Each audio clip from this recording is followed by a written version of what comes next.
Bonjour, dernière paracha de Vayikra, Im bechukotai telechu.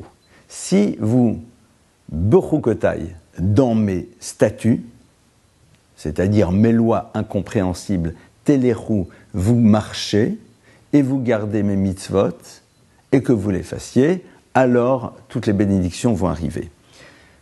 Ici, terme un petit peu curieux, bechukotai, dans mes lois, et le chok, vous savez, ce sont ces lois dont on ne comprend pas véritablement le sens réel, comme par exemple l'interdiction de faire un mélange de lin et de laine, telechu, vous marchez. Ça veut dire quoi cela? Si vous le voulez bien, on va s'arrêter sur le mot im, si. Si. Im, deux lettres. Aleph, même. Vous savez que le peuple d'Israël dans l'histoire va avoir trois grandes périodes, trois grands moments.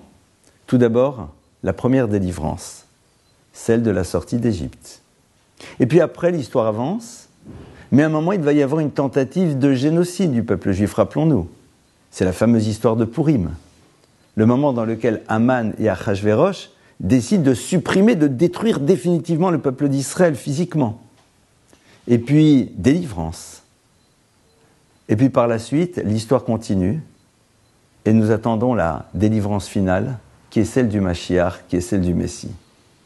Trois moments, mais avec quelque chose d'assez particulier à remarquer. Qui sont les deux personnages qui font émerger la sortie d'Égypte? Aaron et Moshe, Aaron et Moïse. Quelle est la première lettre du mot Aaron? C'est le Aleph. Quelle est la première lettre du mot Moshe, Moïse? C'est le même. Aleph même, im, si. Déplaçons-nous.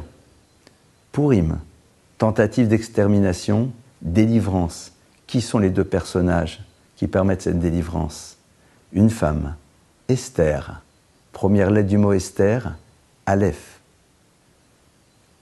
Et puis, second personnage, Mordechai, Mardoché. Première lettre du mot Mordechai, même. Aleph, même. Im, si. Et puis, troisième délivrance, la délivrance finale. Qui va l'annoncer? Le prophète Élie, Eliaou, Aleph. Pour amener qui? Le Mashiach. La première lettre du mot Mashiach, c'est même. Aleph même. Im de nouveau. Le terme de im, qui veut dire si, fait allusion à la délivrance d'Égypte, à la délivrance à l'époque de Pourim et à la délivrance finale. Le texte nous dit, mais ces délivrances, comment est-ce qu'elles arrivent? Bechukotai telechu.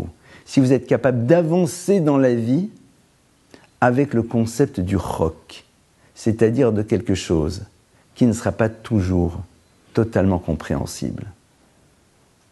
Une des grandes difficultés que nous avons dans le peuple d'Israël, c'est que l'histoire n'a pas toujours été totalement logique. Les choses auraient peut-être dû se passer autrement. On ne comprend pas toujours le plan de Dieu.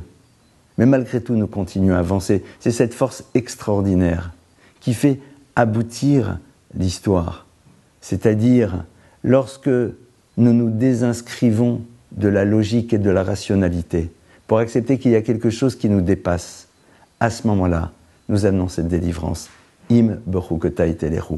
Être capable d'aller dans ce concept-là au quotidien, im, nous amènera donc justement cette délivrance qui a été d'abord celle de l'Égypte, puis celle de Pourim, et la délivrance avec la venue du Mashiach. Shabbat Shalom.